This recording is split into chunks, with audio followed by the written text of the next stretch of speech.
अरे बहू, आई आई आई, इतना क्यों शोर मचा रही है सुबह सुबह? आती हूँ, भूख लगी है ना, आती हूँ, घास देती हूँ खाने के लिए। बिमला देवी की बहू सीमा आधी गाय बन चुकी थी और आज सुबह से ही खूब जोर जोर से आवाजें कर रही थी। अरे बहू, क्या हो गया? भूख लगी है?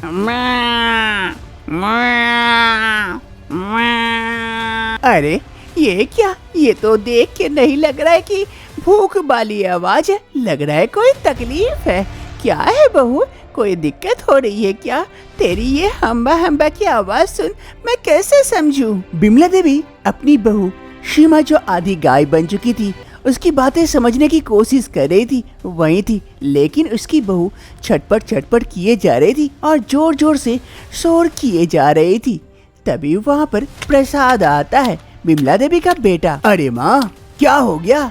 सीमा इतनी शोर क्यों मचा रही है? अरे नहीं पता बेटा, सुबह से देखना शोर मचा रही है, छटपट कर रही है, कुछ समझ नहीं आ रहा है। एक काम कर, वहाँ घास रखा हुआ टोकरी में लेके आ, तो जरा मुंह के पास पकड़ देख, खाती है क्या? फिर प्रसाद टोकरी में रखा घास को लेकर आता है और सीमा के मुंह के पास पकड़ता है। लो सीमा, घास खा लो और चुप हो जाओ। लेकिन सीमा चुप होने का नाम नहीं ले रही थी। तभी उसकी सास को थोड़ा सा संदेह होता है। अरे बेटा, मुझे लग रहा है बहू गर्भवती थी, कहीं बहू बच्चा तो नहीं देने वाली है, इसीलिए इतना छटपट कर रही है और चिल्ला रही है। शायद उसे काफी दर्द हो रहा हो सकता है माँ। अरे रुक जा बहू, मैं तेरी मदद करती हूँ। अरे बहू, अब थोड़ा सा जोर लगा, देख अभी बच्चा हो जाएगा और तुझे दर्द से राहत मिलेगी। जोर लगा बहू, जोर लगा। देखते ही देखती सीमा जो आधी गाय बन चुकी थी एक प्यारे से इंसान के बच्चे को जन्म देती है।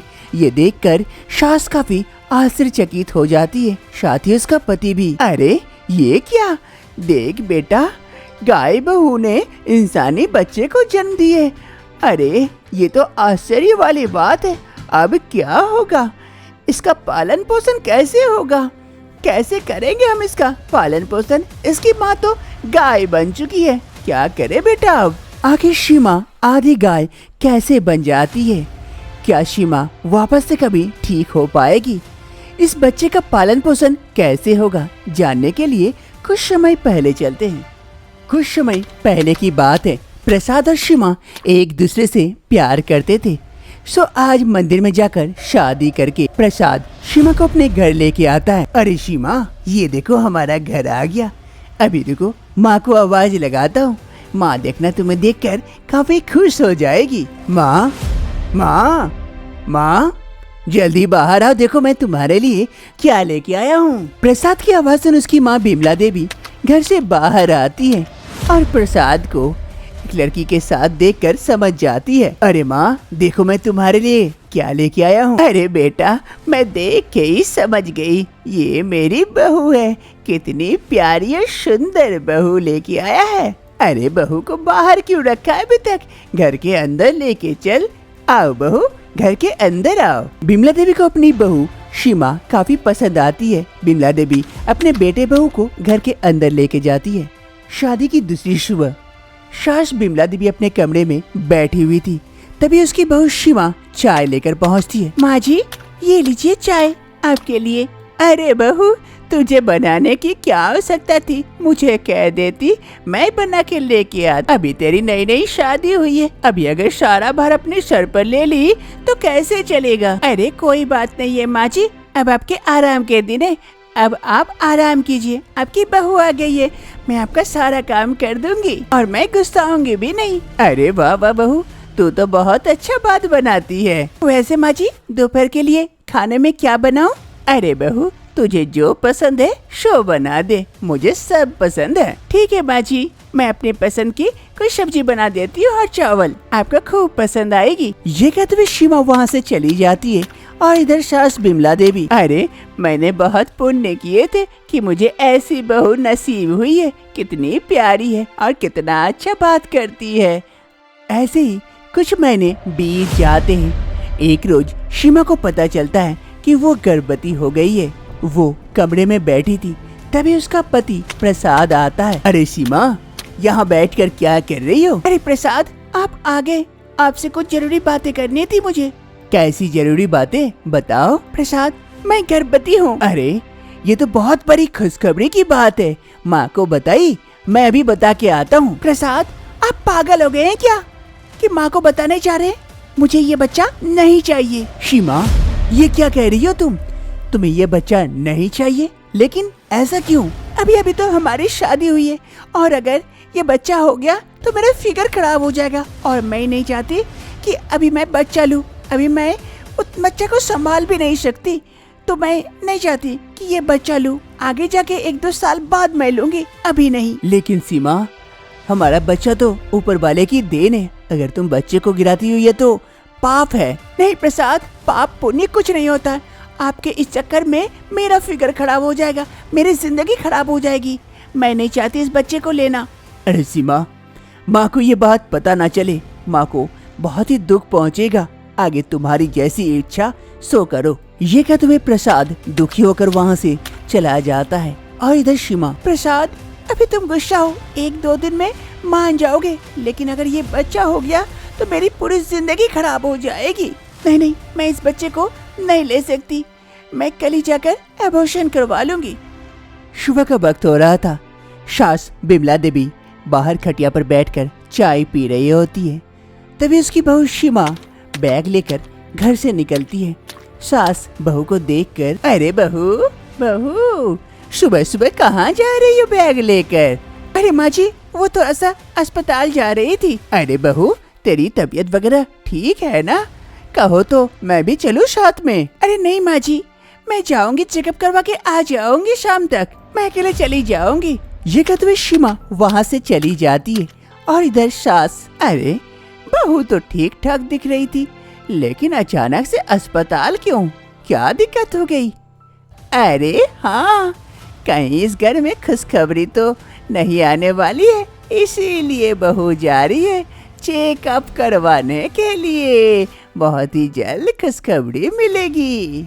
सीमा गांव के रास्ते धीरे धीरे आगे बढ़ रही थी अस्पताल की ओर। अस्पताल काफी दूर था, पैदल जाना पड़ता था। वो चलते चलते काफी समय हो चुका था और वो काफी थक चुकी थी। एक जगह जाकर रुकती है। उसे काफी अब भूख भी लगने लगी थी। अरे काफी थक गई हूँ और भूख भी लगी है। अब क्या करूँ? यहाँ खाने को क्या मिलेगा? कोई दुकान भी नहीं है गांव में। सीमा इधर उधर देखती है। तभी उसकी नजर एक केले के पेड़ पर जाती है, जिस पर पके पके केले लगे हुए थे। अरे केला, वो भी पका पका केला। एक काम करती हूँ, यहीं से कुछ केला खा लेती हूँ, पेट भी भर जाएगा, एनर्जी भी मिल जाएगी, फिर मैं अस्पताल चली जाऊंगी। फिर सीमा और कुछ नहीं सोचती है, जल्दी से केले के पेड़ के पास पहुँच जाती है और उसमें से केला तोड़ तोड़ कर खाने लगती है और छिलका इधर उधर फेंकने लगती है। सामने एक कुटीर था। कुटीर के बाहर एक तपस्वी तपस्या कर रहे होते हैं। इधर सीमा केले के छिलकों को इधर उधर फेंकती है। उसमें से एक केले का छिलका जाकर उस साधु बाबा के सर पर गिरता है, जिससे साधु बाबा की तपस्या भंग हो जाती है। वो काफी गुस्सा आ जाते हैं। अरे कौन है जो मेरी तपस्या भंग किया? मेरी इतने वर्षों की तपस्या को एक क्षण में भंग कर दिया। कौन है? अरे बाबा, मैं वो केला खा रही थी, बीच में आप आ गए तो आपके सर पे जाके केले का छिलका गिर गया। ऐसे लग रहा है टोपी बन गई है। काफी फनी दिख रहे हैं आप। बदमाश लड़की, एक तो गलती करती है, ऊपर से मेरा मजाक उड़ाती है। मेरी तपस्या भंग कर दी, ऊपर से पश्चाताप होने की जगह मुझ पर हंस रही है। अरे बाबा, आप फनी दिख रहे थे इसलिए हंस रही थी। वैसे भी मैं अस्पताल जा रही थी अपना बच्चा गिराने के लिए। अगर देरी नहीं होती तो आपको सबक सिखा देती। मैं भी कैसी लड़की हूँ। क्या? एक तो गलती करती है, ऊपर से मेरे ऊपर। मूर्ख लड़की, गाय जैसा बुद्धि, तुझे तो सबक सिखाना पड़ेगा। तू जा रही है बच्चा गिराने के लिए, पाप करने के लिए। मैं तुझे श्राप देता हूँ, तू ये बच्चा नहीं गिरा पाएगी और तू जैसे बैल बुद्धि की तरह मेरी तपस्या भंग की, उसी प्रकार गाय बन जाएगी। उस तपस्वी के ये बात कहते ही शिमा का शरीर परिवर्तन होने लगता है और देखते ही देखते शिमा एक गाय में बदल जाती है। लेकिन ये क्या, शिमा आधी गाय बन चुकी थी। उसका सर तो इंसान का रहता है लेकिन शरीर गाय का बन जाता है। अरे बाबा, ये क्या कर दिया आपने? मुझे श्राप देकर मुझसे गलती हो गई, मुझे माफ कर दीजिए बाबा, मुझे वापस से इंसान बना दीजिए। मुंह से निकला हुआ वाणी वापस नहीं आता, उसी प्रकार तेरी मूर्खता के कारण ही तुझे ये श्राप मिला है। अब जब तक तुझे बच्चा नहीं हो जाता तब तक तू इसी रूप में रहेगी। अब चली जा यहाँ से। शिमा के पास और दूसरा रास्ता नहीं था, वो आधी गाय बन चुकी थी। वो धीरे धीरे वापस अपने घर की ओर चल देती है। शिमा अपने घर आ पहुँचती है। शिमा की सास बिमला देवी गाय की आवाज सुन जल्दी से घर से बाहर आती है गाय को भगाने के लिए, लेकिन जो देखती है देखकर शॉक्ड हो जाती है। अरे ये क्या? अरे बहू, तू गाय कैसे बन गई? तेरा सर तो इंसान का है लेकिन शरीर गाय का, ये क्या हो गया? अरे बेटा प्रसाद, प्रसाद रे, देख क्या हो गया बहू का, जल्दी आ। माँ की आवाज सुन प्रसाद जल्दी से घर से बाहर आता है। वो भी देखकर आश्चर्यचकित हो जाता है। अरे सीमा, सीमा, ये क्या हो गया तुम्हें? सीमा, कुछ तो बोलो। तुम्हारा सर तो इंसान का है लेकिन शरीर गाय का, ये कैसे हुआ सीमा? बताओ सीमा। अरे बेटा बहू अब बोल भी नहीं पा रही है, गाय के जैसा हम्बा हम्बा कर रही है। अब कैसे समझे इसकी भाषा? अब क्या करे? किस चुड़ैल ने मेरी बहू पर नजर डाला कि ऐसी बन गई? अब बहू कैसे ठीक होगी? अरे माँ, अब सीमा क्या हम लोगों के साथ घर के अंदर रहेगी या गाय की भांति घर के बाहर? अरे बेटा, गाय बन गई है तो गाय के जैसे ही रहेगी ना। ऐसी धीरे धीरे वक्त बीतने लगता है। शिमा अब घर के बाहर पेड़ के नीचे ही गाय की भांति रहती है। हर सुबह प्रसाद शिमा को घास डालकर चला जाता है। शिमा वही घास खाकर अपना दिन काटती है। वर्तमान समय बिमला देवी बच्चे को गोदी लिए खड़ी थी। बगल में प्रसाद भी खड़ा था। दोनों काफी चिंता में थे कि उसकी बहू गाय बन चुकी है, उसका बच्चे का परवरिश कैसे होगा। तभी इधर शिमा के शरीर में अजीब सी हलचल होने लगती है और देखते ही देखते शिमा वापस से इंसान बन जाती है, क्योंकि वो बच्चे को जन्म दे चुकी थी और उसका श्राप भी टूट चुका था। जैसे ही प्रकाश शिमा को देखता है, अरे माँ देखो शिमा, शिमा माँ। अरे हाँ बेटा, पता है वो गाय बन चुकी है, अब इस बच्चे का परवरिश कैसे होगा यही तो सोच रही हूँ। नहीं माँ, सीमा इंसान बन चुकी है, देखो पीछे। सास पीछे घूम के देखती है, सामने उसकी बहू इंसानी रूप में खड़ी थी। ये देखकर सास काफी खुश हो जाती है। अरे बहू, बहू ये क्या हुआ था? तो गाय कैसे बन गई थी बहू? काफी चिंता हो रही थी, बच्चे का परवरिश कैसे होगा, कब तू ठीक होगी, कैसे होगी बहू, क्या हुआ था? शिमा अपनी सास और पति को सारी सच्चाई और कहानी बता देती है कि किस प्रकार से वो गाय बन चुकी थी। ये सुनने के बाद सीमा, यहाँ किसी ऐसे तपस्वी से कभी भी झगड़ा या बाताबाती नहीं करते हैं। देखी ना इसका फल क्या हुआ। आज के बाद कभी भी ऐसा हरकत मत करना, हम तुम्हारे बिना जी नहीं पाएंगे। हाँ प्रसाद, मैं भी समझ गई हूँ, मुझसे भारी गलती हो गई थी। आज के बाद मैं कभी भी ऐसी हरकत नहीं करूँगी। शिमा को अपने गलती का एहसास हो जाता है। शिमा अपने पूरे परिवार और इस बच्चे के साथ आगे की जिंदगी अब खुशी खुशी बिताती है।